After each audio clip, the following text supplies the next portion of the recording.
There is a long-standing myth that to be truly good, one must be truly godly. We are taught that charity is the byproduct of faith, but history tells a different story. Some of the most radical acts of generosity were fueled not by a hope for heaven, but by a realization that this life and the people in it are all we have. Today, we're profiling 10 individuals who transformed the world through a secular lens. We will explore their origin, their secular turn, the logic behind their giving, their greatest work, and the quotes they left behind. 1.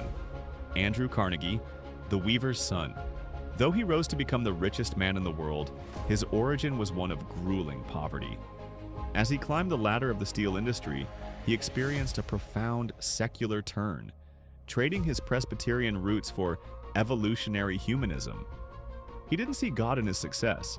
He saw the laws of nature and progress. His why was simple. He believed wealth was a sacred trust that should be returned to the community. This led to his great work, the construction of over 2,500 libraries worldwide, ensuring that the ladders of knowledge were available to everyone.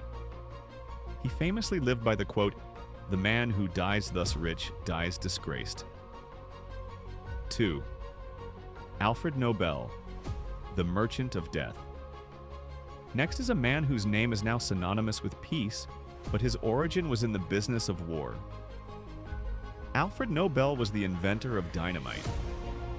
His secular turn came when he read a premature obituary of himself titled, "The Merchant of Death." An agnostic who viewed religion as a relic of the past, his why was driven by a desperate need for a secular legacy of human achievement. His great work was the establishment of the Nobel Prizes, rewarding those who confer the greatest benefit on mankind. He proved that you don't need a church to define what is holy. Human intellect is enough. As he once said, "I intend to leave after my death a large fund for the promotion of the peace idea, but I am skeptical as to its results." 3. Stephen Girard, the plague nurse. Long before Carnegie, there was Stephen Girard. A French sea captain who became America's first multimillionaire, Girard's origin was one of rugged independence. His secular turn happened in the libraries of the Enlightenment. He was a freethinker who preferred Voltaire to the Bible. His why was proven during the 1793 yellow fever plague. While the clergy fled, Girard stayed to nurse the sick, believing in works over faith. His great work included saving the U.S. government from bankruptcy and founding Girard College, a school for orphans where, by his decree, no member of the clergy was ever allowed to enter. His religion was simple. My religion is to do good. 4. Chuck Feeney, the billionaire. Who wasn't in the modern era, we find Chuck Feeney, the co-founder of Duty Free Shoppers. Born into a working-class Irish-American family, his secular turn was a rejection of the ego of wealth. He lived a life of radical, secular humility.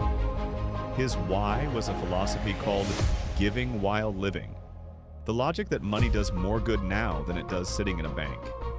His great work was the secret donation of his entire $8 billion fortune to health and human rights. He kept nothing for himself. His reason? It's a lot more fun to give while you're alive than to give when you're dead. 5. Warren Buffett, the rationalist. Then there is the Oracle of Omaha, Warren Buffett. His origin as a mathematical prodigy led to a lifelong secular turn toward agnosticism. He simply found no data to support the supernatural. His why is rooted in fairness. He views his wealth as claim checks on society that he has no right to keep.